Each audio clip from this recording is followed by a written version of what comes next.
प्यार, इश्क, मोहब्बत, प्रेम, ईश्वर की भक्ति या खुदा की इबादत भी कहा जाता है। आज के ज़माने में किसी के इश्क में गिरफ्तार हो जाना बहुत आम बात है। सामान्य क्रियाकलापों की तरह इश्क भी हमारे वर्तमान जीवन में मिला जुला सा हो गया है। परंतु जब ये प्रेम के रिश्ते पूरी शिद्दत से निभाए जाते हैं तो कहानियां बन जाती हैं, किस्से बन जाते हैं और उन किस्सों को हमेशा याद रखा जाता है। ऐसा ही एक किस्सा कहानी के रूप में आपके साथ साझा करने वाली हूँ। नमस्कार, मैं हूँ अर्चना त्यागी और आज लेकर उपस्थित हूँ दीपा टाक जी द्वारा लिखित एक कहानी जिसका शीर्षक है बेनाम मोहब्बत। इस कहानी को उनके कहानी संग्रह इश्क का बुखार से लिया गया है और यह कहानी प्रेम की एक ऐसी स्थिति को रचती है जहां बचपन की मित्रता प्रेम में परिवर्तित हो जाती है, परंतु परिस्थितिवश विवाह के रिश्ते में नहीं बदल पाती। फिर भी प्रेम बना रहता है, मित्रता बनी रहती है और जीवन भर निभाई जाती है।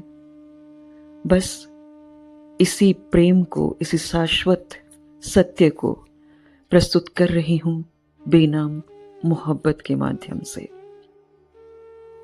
आज से ठीक 15 दिन बाद आने वाली 30 तारीख को हम अंजू और दीपक की शादी कर देंगे। दीपक के पिताजी ने अंजू के पिताजी से कहा तो अंजू की माँ बोली, हाँ भाई साहब, पिछले 15 वर्षों से दोस्ती हो रही है इनकी और अब तो रिश्ते में बदल ही जानी चाहिए। और ये दोनों तो बचपन से ऐसे ही रहते हैं जैसे ये एक दूसरे के लिए ही बने हुए हैं। दोनों एक दूसरे के साथ खेलते हुए कब बड़े हो गए हमें भी पता नहीं चला। दोनों को कभी अकेले कहीं आते जाते किसी ने देखा ही नहीं। इसलिए जमाने को देखते हुए हमें अब और देर नहीं करनी चाहिए, वरना कहीं ऐसा ना हो कि किसी दिन ये दोनों खुद ही आकर हमसे बोलें, हम दोनों ने शादी कर ली। अंजू के पापा की यही बात सुनकर सभी एक साथ ठहाका लगाकर हंसने लगे। अंजू ने यह सारी बातें रसोई में खड़े खड़े सुन ली थी और वह चुपचाप छत पर भागने का मौका ढूंढ रही थी। भागती भी क्यों ना, पिछले 15 वर्षों से हर शाम छत पर जाकर दीपक से दिन भर की बातें, लड़ाई झगड़ा जो करना था, दोनों ही पिछले 15 वर्षों से यही सब कुछ तो करते आ रहे हैं। बस अब फर्क यह आ गया है कि अब लड़ाई झगड़े की जगह प्यार और परवाह ने ले ली है। अंजू और दीपक दोनों पड़ोसी हैं। इन दोनों के घर की दीवार एक ही थी। अंजू के पिताजी ने 15 साल पहले दीपक के चाचा का मकान खरीदा था। उसी दिन से आज तक दीपक और अंजू का परिवार हमेशा एक ही परिवार की तरह रहते हैं। अंजू उस समय 7 साल की इकलौती संतान थी और दीपक भी 8 साल का था। अपने माँ बाप का इकलौता पुत्र, सबकी आंखों का तारा। अंजू के घर का सामान अभी नए घर में शिफ्ट हो रहा था कि उसकी माँ से दीपक की माँ की दोस्ती हो गई। दीपक की माँ ने उन सबको जबरदस्ती अंदर बुलाया और चाय नाश्ता करवाया।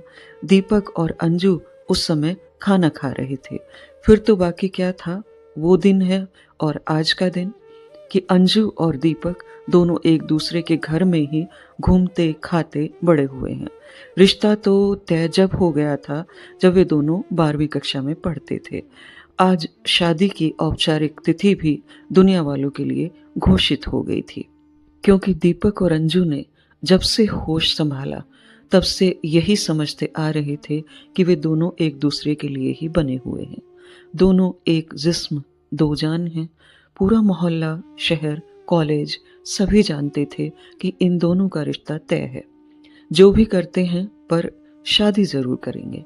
अंजू ने दीपक जो छत पर बैठा मोबाइल में खोया हुआ था उसको जोर से भौ करके डराया तो दीपक बोला, किसी दिन ऐसे डराकर मुझे मार ही डालोगी।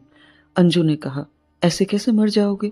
जब तक मैं जिंदा हूं तब तक तुम मरने का सोचना भी मत। और उसके सामने बैठते हुए बोली, दीपू, अब हमारे बीच कोई रिश्ता नहीं रहेगा, मुझे भूल जाओ। दीपक चौंकते हुए बोला, यह क्या बकवास कर रही हो? पागल हो गई हो क्या? अंजू ने हंसते हुए कहा, 15 दिन तक, क्योंकि 15 दिन के बाद आने वाली 30 तारीख को हमारी शादी है। दीपक ने खुशी से चौंकते हुए कहा, क्या? अंजू ने कहा, हाँ। दीपक और अंजू अब तक गले लग चुके थे। उन दोनों में गले लगना, एक दूसरे को उठाना, एक दूसरे की गोद में सिर रखकर सोना बचपन से आज तक चला आ रहा था। दीपक ने महसूस किया कि अंजू का सिर बहुत ज्यादा गर्म है। उसने अंजू से कहा, तुम दवाइयां नहीं ले रही हो क्या? तुम्हारा सिर बहुत गर्म है, शायद बुखार है। अंजू ने कहा, यार दवाई तो टाइमली ले ही रही हूं, बुखार है कि तुम्हारी तरह पीछा ही नहीं छोड़ रहा है। दीपक ने कहा, अरे मेरी जान, बुखार से पीछा छुड़ा लो, वरना कहीं ऐसा ना हो कि मैं तुमसे अपना पीछा छुड़ा लूं। अच्छा सुनो, कल हॉस्पिटल जाना है, कल रिपोर्ट भी आ जाएगी कि पिछले 15 दिन से बुखार और चक्कर आने का क्या कारण है। और तुम नीचे जाओ, अब दवाई ले लो, कल सुबह टाइम पर तैयार हो जाना। अंजू ने कहा, यार, और दोनों नीचे उतर गए। अंजू को नींद कहाँ आने वाली थी। वह तो खुली आंखों से अपनी शादी के सपने देख रही थी, अपने प्यार को मुकाम पर पहुंचते देख रही थी। सोच रही थी, इस पूरे संसार में मैं ही एक ऐसी लड़की हूं जिसको इतनी आसानी से उसका प्यार मिल रहा है, और ऐसा लग रहा है जैसे वह आसमान में उड़ रही है।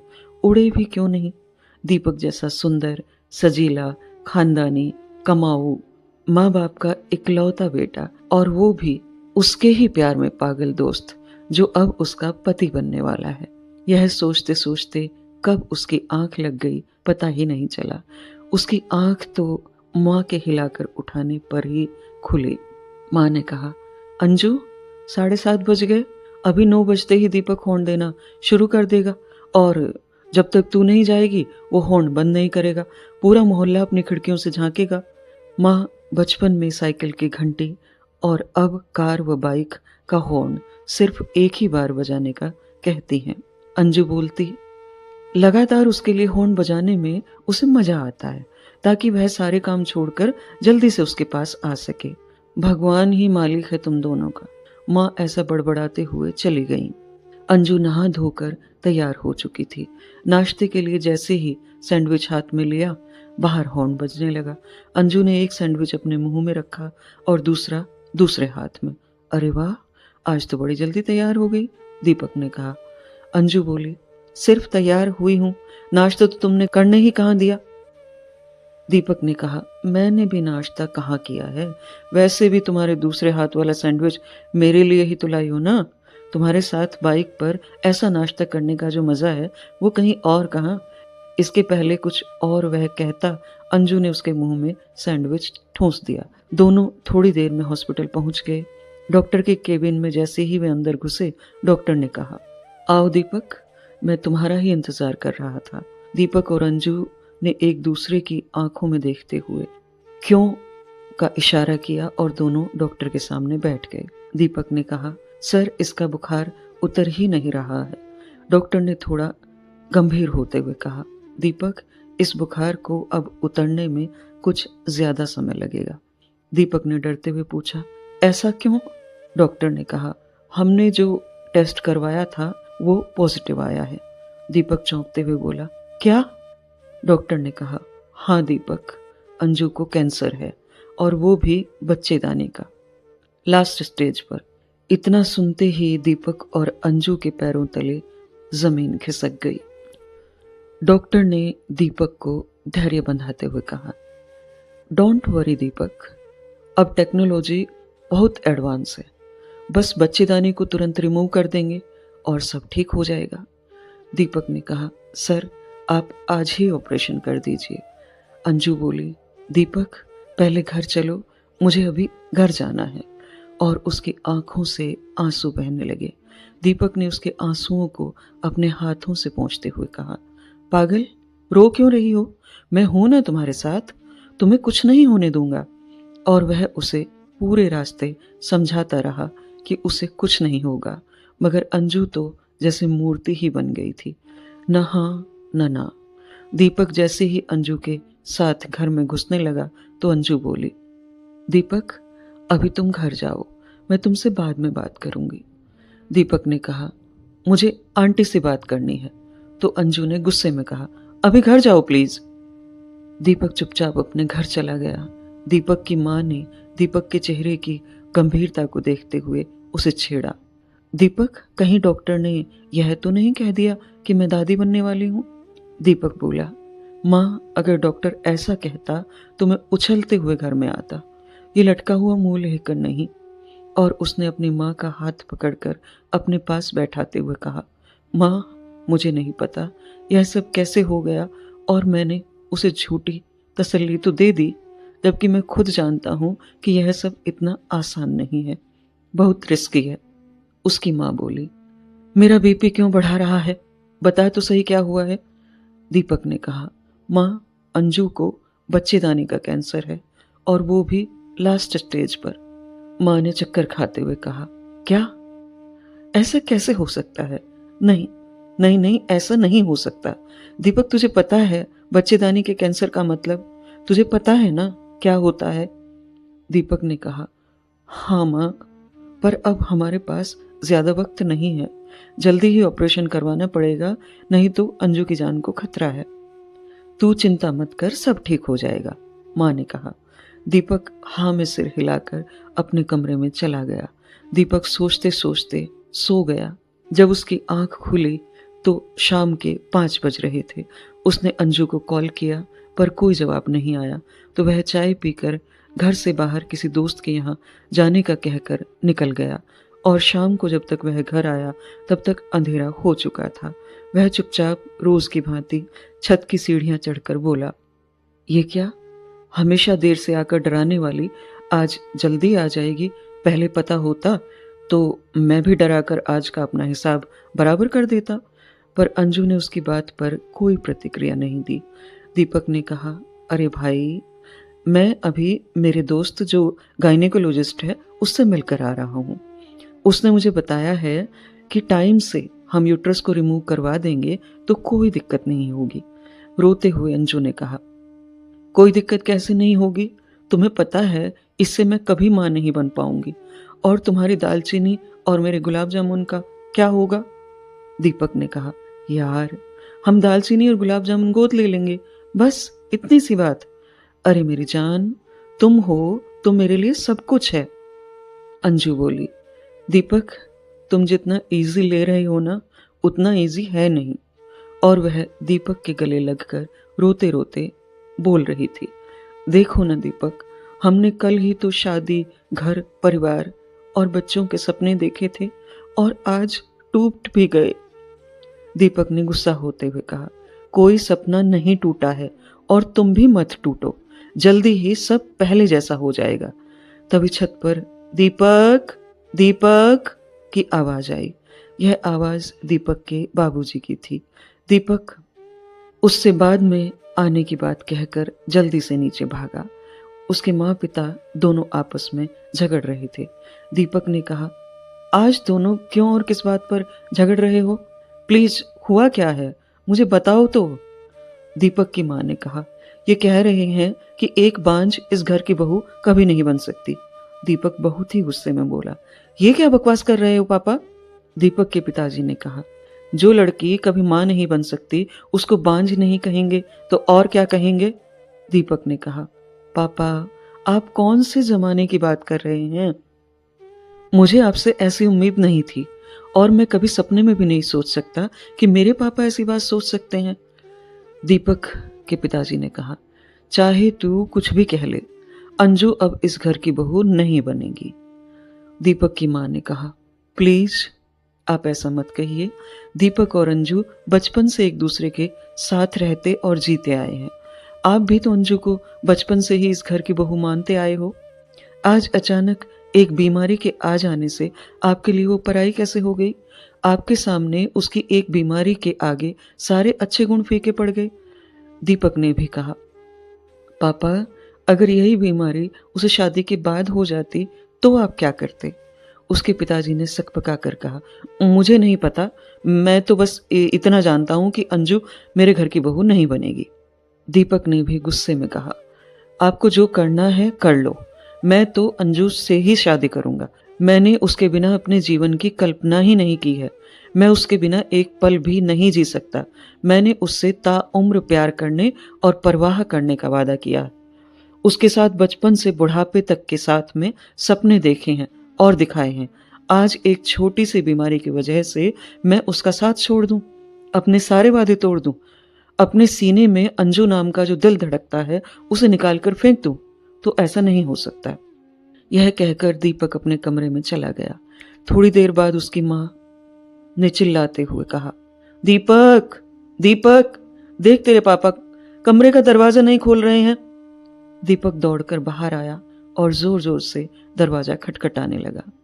प्लीज पापा, दरवाजा खोलो, प्लीज।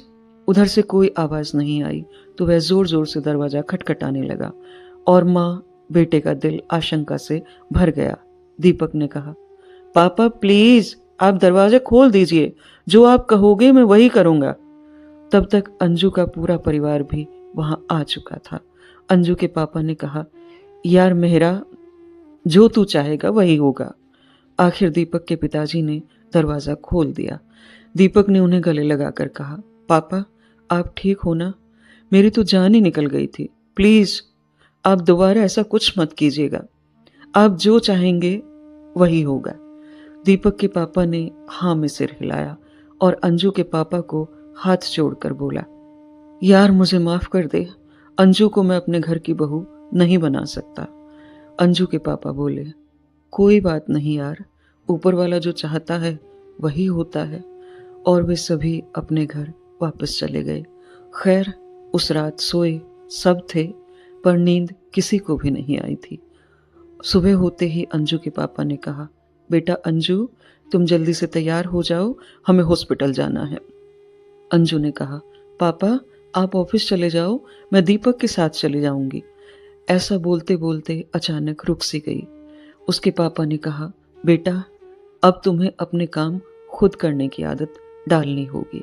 मुझे पता है यह बहुत मुश्किल है, 15 वर्षों की आदतें एक दिन में नहीं बदल सकती, पर बदलनी तो पड़ेंगी ना।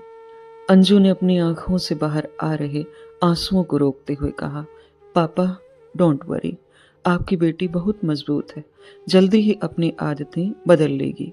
और वह जल्दी से तैयार होकर अपने पिताजी के साथ हॉस्पिटल के लिए रवाना होने लगी। उसने देखा कि दीपक बाहर गाड़ी पर बैठा है और जैसे ही उसने हॉर्न देने की कोशिश की तो अंजू ने कहा, दीपक अब बस नहीं। वह कुछ कहता उसके पहले अंजू अपने पापा के साथ रवाना हो चुकी थी। वे डॉक्टर से जब बात कर रहे थे तभी दीपक अचानक आया और बोला, हाँ डॉक्टर साहब, 30 तारीख को ऑपरेशन करवा लेंगे। आप मुझे बताइए क्या क्या फॉर्मेलिटी करनी है, मैं सब आज ही कर दूंगा। वे दोनों बाप बेटी दीपक को ऐसे बोलते देखकर चौंक गए। तभी डॉक्टर बोला, अरे दीपक तुम चिंता मत करो, तुम्हारी होने वाली बीवी को कुछ नहीं होगा। डॉक्टर भी उनसे परिचित था, लेकिन कल रात की बात से अपरिचित होते हुए कह रहा था, बस 30 तारीख को तुम इसे ठीक 8 बजे लेकर आ जाना, 5-7 घंटे ऑपरेशन चलेगा, 3 दिन बाद तुम इसे अपने घर ले जा सकते हो। यह कहकर डॉक्टर किसी दूसरे पेशेंट को देखने के लिए राउंड पर चला गया। बाप बेटी एक साथ बोले, तुम यहाँ क्यों आए हो? दीपक बहुत धैर्य के साथ बोला, अंकल, अंजू मेरी जिम्मेदारी ही नहीं, मेरी जिंदगी और खुशी भी है। यह बात मैं आपको पहले भी कई बार समझा चुका हूँ। अंजू के पापा कुछ भावुक होते हुए बोले, बेटा यह सब अब कल की बातें, अब इन बातों का कोई मोल नहीं। दीपक ने कहा, अंकल मेरा कल कुछ भी नहीं बदला है, ना ही कभी कुछ बदलेगा। अंजू मेरी जिम्मेदारी, प्यार और खुशी कल भी थी और कल भी रहेगी। मैं आपसे वादा करता हूँ कि अपनी आखिरी सांस तक इसका ख्याल रखूंगा। अंजू के पिताजी बोले, चलो अब घर चलते हैं। दीपक के घर पहुंचते ही दीपक के पिताजी बोले, दीपक कहाँ से आ रहे हो? दीपक ने कहा, मैं हॉस्पिटल गया था अंजू के साथ। उसके पिताजी ने कहा, दीपक अब अंजू तुम्हारी जिम्मेदारी नहीं है। दीपक ने टोकते हुए कहा, अंजू मेरी आखिरी सांस तक जिम्मेदारी रहेगी, चाहे वो मेरी बीवी भले ही न बने। उसके पिताजी बोले, अच्छा सुनो, तुम्हें आज लड़की देखने जाना है और तुम्हारी शादी ठीक 30 तारीख को होनी तय हुई है। दीपक ने गुस्से से गरजते हुए कहा, क्या आपको पता है उस दिन अंजू का ऑपरेशन है और उसे मेरी जरूरत है? उसके पिताजी बोले, मुझे नहीं पता, मैं कुछ नहीं जानता, मुझे बस तुम्हारी शादी से मतलब है, फिर चाहे तुम कुछ भी करो। शाम को 4 बजे दीपक और उसका परिवार लड़की देखने गए। लड़की सुंदर थी, पढ़ी लिखी भी थी, घर वालों को शादी करने में कोई दिक्कत नहीं थी। दीपक ने कहा, मुझे लड़की से अकेले में बात करनी है। पहले तो कुछ आनाकानी हुई, फिर वो बात करने को राजी हो गए। दीपक ने उस लड़की से कहा, मैं तुम्हें अंधेरे में रखकर तुमसे शादी नहीं करने आया हूं। मैं अपने पड़ोस में रहने वाली एक लड़की से बचपन से प्यार करता हूं। हमारी शादी होने वाली थी पर किसी वजह से नहीं हो पाई। मैं उसका पूरी जिंदगी ख्याल रखने वाला हूँ, आखिरी सांस तक उसका साथ देने वाला हूँ। यह शादी मैं सिर्फ अपने घर वालों के लिए कर रहा हूँ। कोशिश करूंगा कि तुम्हारी हर जरूरत को पूरा करूं, पर मैं तुम्हें प्यार नहीं दे सकता। मैं सिर्फ अंजू से प्यार करता हूँ और वही मेरी जिंदगी है। कहते कहते उसकी आंखों में नमी आ गई। खैर, लड़की ने सब कुछ जानते हुए भी हाँ कर दी, क्योंकि शायद यही सोचकर कि वो उसे इतना प्यार देगी कि वो थोड़े समय में आगे बढ़ जाएगा और बचपन को भूल जाएगा। आज दोनों घर में बहुत चहल पहल थी। फर्क सिर्फ इतना था कि एक घर में डर का माहौल था और दूसरे घर में शादी की हलचल थी। अंजू और उसके मम्मी पापा 7:30 बजते ही हॉस्पिटल के लिए रवाना हो गए। तभी दीपक दौड़ते हुए बाहर आया और बोला, अंजू तुम बिल्कुल चिंता मत करना, मैं बस अभी आ ही रहा हूं। किंतु उसने अनसुना कर दिया और चली गई। खैर, दीपक के जैसे ही घृतपान का कार्यक्रम समाप्त हुआ, वह सीधा हॉस्पिटल दौड़ा। उसी समय अंजू को ऑपरेशन थिएटर ले जाया जा रहा था। तभी दीपक ने उसे दौड़ते हुए गले लगाया, तुम डरना मत, मैं तुम्हें कुछ नहीं होने दूंगा। अंजू की आंखों में अपने बचपन के प्यार को न पाने की बेबसी बहने लगी। 5 घंटों के बाद अंजू का ऑपरेशन सफल हुआ। अब उसकी जान को कोई खतरा नहीं था। उसे 2-3 घंटों में होश आ जाएगा, ऐसा डॉक्टर ने बताया।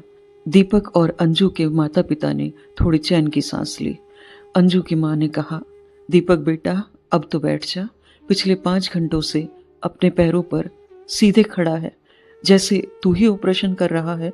जब तक अंजू को होश नहीं आता है, मैं यहीं खड़ा रहूंगा।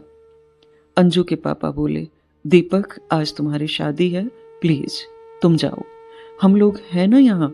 उसे होश में आते ही मैं तुम्हें फोन करवा दूंगा, प्लीज तुम घर जाओ। दीपक ने जिद की, नहीं, जब तक अंजू को होश नहीं आ जाता और वह उसे अपनी आंखों से नहीं देख लेता, तब तक नहीं जाएगा। लेकिन अंजू के पापा ने अंजू की कसम देकर उसे जबरदस्ती घर भेजा। अंजू को होश आते ही कॉटेज वार्ड में शिफ्ट किया गया, जिसकी पहले से दीपक ने तैयारी कर रखी थी। वहां उसकी आंखें दीपक को ढूंढ रही थीं। उसकी माँ ने कहा, बेटा दीपक को अभी अभी तेरी कसम देकर घर भेजा है। जब तक तेरा ऑपरेशन नहीं हुआ था, तब तक वह पूरे समय कई घंटों तक खड़ा ही रहा। इधर दीपक का दिल शेरवानी और सेहरा पहनने से कतरा रहा था। वह तो भागकर अपनी अंजू के पास जाना चाहता था।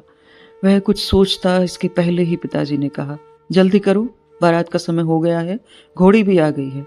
दीपक ने हाँ में सिर हिलाया। थोड़ी देर बाद दीपक जब घोड़ी पर बैठा तो उसके दिमाग में अंजू से किए सारे वादे और उसे दिखाए सारे सपने घूमने लगे आंखों में। उसका मन हुआ घोड़ी को हॉस्पिटल की तरफ मोड़ दूं। फिर उसे पिताजी का उस दिन कमरे में बंद होना याद आया तो वह मन ही मन बड़बड़ाया।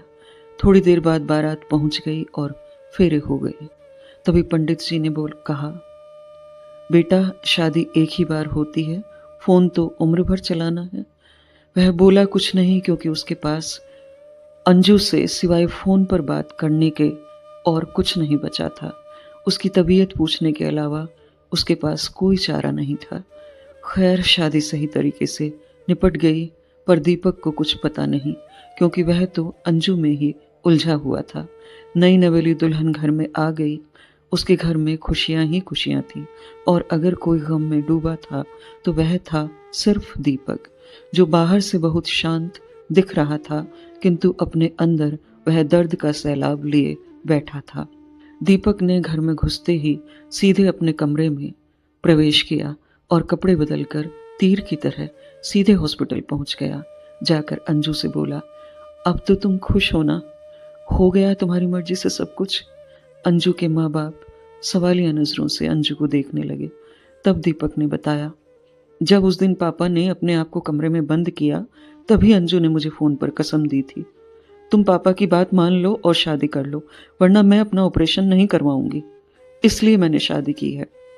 उसने अंजू को सहारा देकर बिठाया, पानी पिलाया और बोला, अंजू तुमने ऐसा क्यों किया?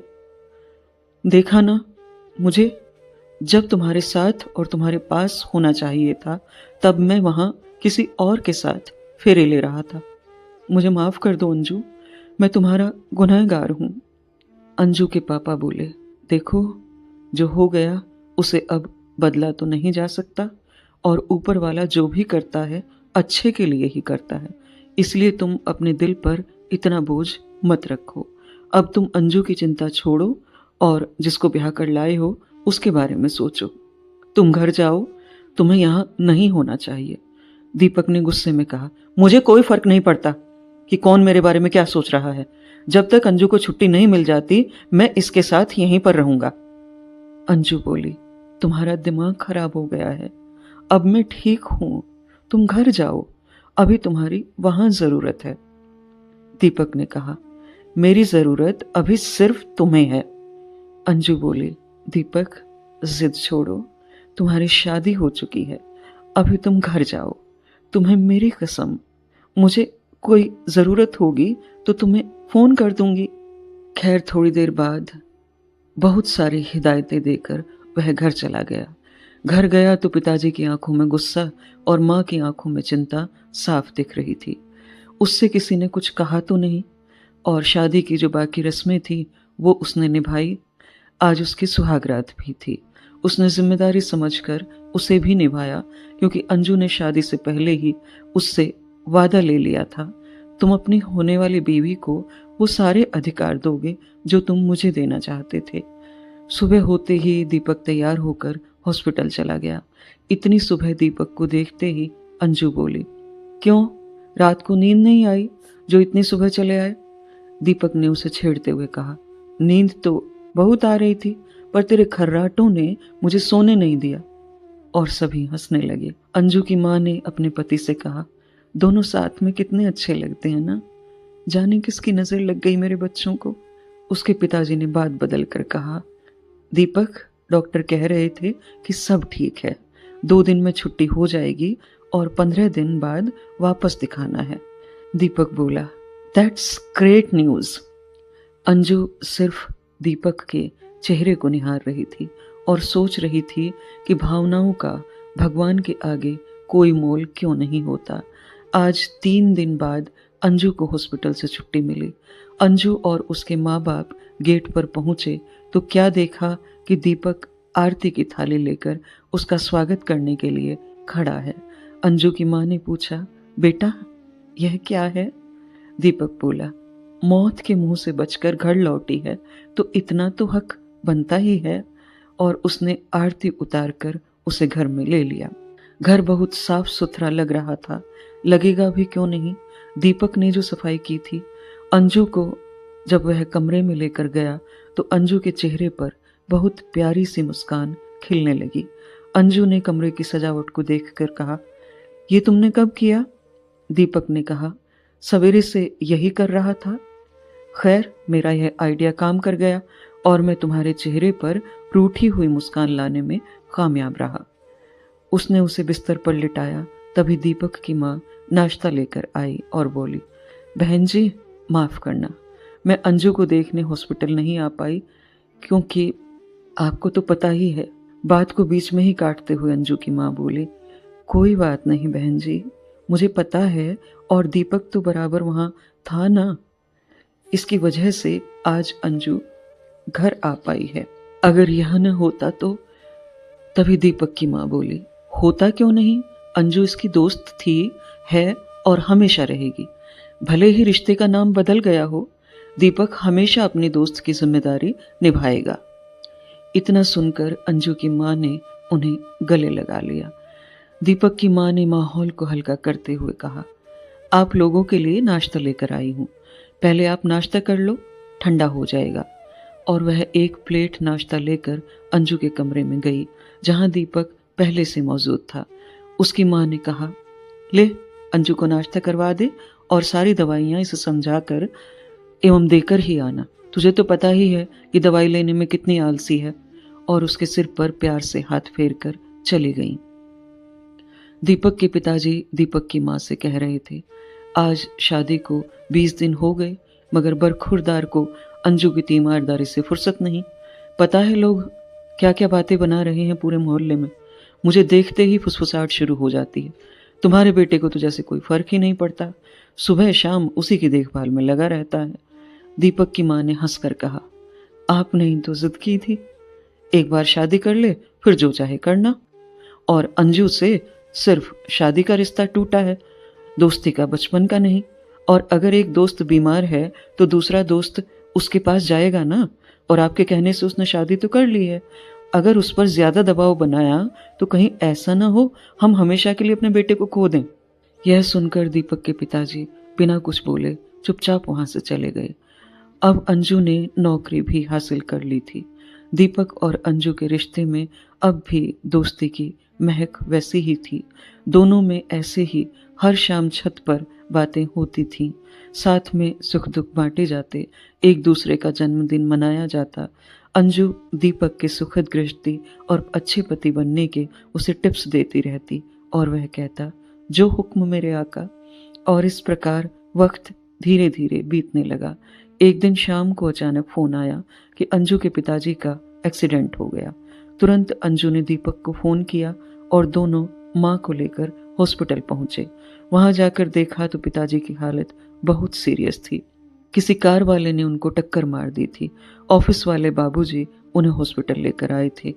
डॉक्टर ने दीपक को बताया, खून बहुत बह चुका है, कंडीशन बहुत सीरियस है। दीपक ने कहा, आपको जो करना है कीजिए, पर प्लीज इनकी जान बचा लीजिए। खैर, ऊपर वाले को जो मंजूर था वही हुआ। हालांकि दीपक ने बहुत भाग दौड़ की, पर उनकी जान नहीं बच सकी। अब तो जैसे अंजू की माँ की दुनिया ही उजड़ गई थी। फिर भी दीपक ने अंजू और उसकी माँ को हिम्मत बंधाते हुए अंजू से कहा, तुम आज तक अपने पापा की बेटी थी, पर आज तुम्हें अपने पापा का बेटा बनना है। तुम माँ को लेकर घर जाओ और सारी तैयारियां करो, मैं अंकल को घर लेकर आता हूँ। अंजू ने अपने आप को इतना मजबूत कर लिया कि उसने माँ से कहा, माँ, हम घर चलते हैं। उसकी माँ बोली, और तेरे पापा? दीपक बोला, मैं अंकल को घर लेकर आता हूँ। माँ बेटी दोनों रवाना हो गई। तब तक दीपक की माँ और मोहल्ले वाले भी इकट्ठे हो चुके थे। 4-5 घंटे में दीपक उन्हें घर ले आया। सभी तैयारी होने के बाद यह फुसफुसाहट होने लगी कि मुखाग्नि कौन देगा। इनके लड़का भी नहीं है और जमाई भी नहीं है।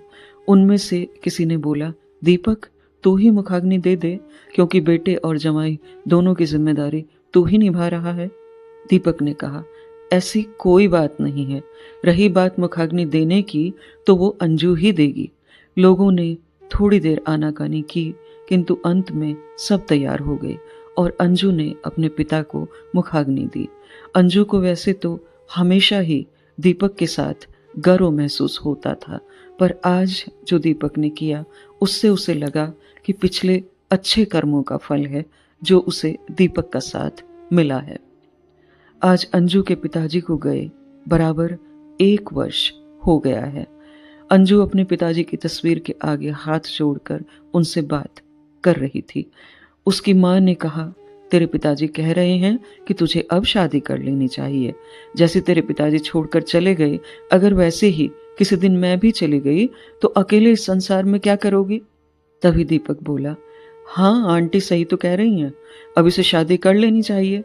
अंजू बोली, सीधे सीधे क्यों नहीं कहते कि मैं तुम पर बोझ बन रही हूँ? माँ ने कहा, पागलों वाली बातें मत कर और आने वाले कल के बारे में सोच। जब अकेलापन तुझे डराएगा और एक उम्र ढलने पर कौन तेरा साथ देगा, कौन तुझे संभालेगा? अंजू ने दीपक की तरफ इशारा करके कहा, अब तक जिसने संभाला है आगे भी वही संभालेगा, और संभालेगा नहीं तो कहाँ जाएगा? कुल मिलाकर उसने इसी तरह हजारों रिश्ते ठुकरा दिए। वक्त बीतता गया, दीपक के दालचीनी और गुलाब जामुन भी दुनिया में आ गए और अंजू एवं आंटी की गोदी में खेल कूद कर बड़े भी हो गए। दीपक आज भी अंजू की खुशी, गम, बीमारी में आधा हिस्सेदार है। दोनों उम्र के अंतिम पड़ाव पर हैं, फिर भी दीपक अपने हिस्से की दोस्ती और जिम्मेदारी, साथ ही बेनाम मोहब्बत को निभा रहा है। यह थी दीपा टाक जी द्वारा लिखित एक कहानी बेनाम मोहब्बत, जिसे उनके पहले कहानी संग्रह इश्क का बुखार से लिया गया है। मैं आशा करती हूँ मेरी आवाज़ में बेनाम मोहब्बत आपको अवश्य ही पसंद आई होगी। वीडियो को लाइक करें, कमेंट करें और अन्य साहित्य प्रेमियों के साथ साझा भी अवश्य करें। ऐसी ही और कहानियाँ सुनते रहने के लिए चैनल को सब्सक्राइब करना नहीं भूलें। मैं अर्चना त्यागी अब आपसे विदा लेती हूँ। फिर मिलते हैं एक और कहानी के साथ बेहतरीन कहानियों के सफ़र में। धन्यवाद। अगर आपको रचना पसंद आती है तो लाइक्स और कमेंट्स ज़रूर करें और शेयर कीजिए।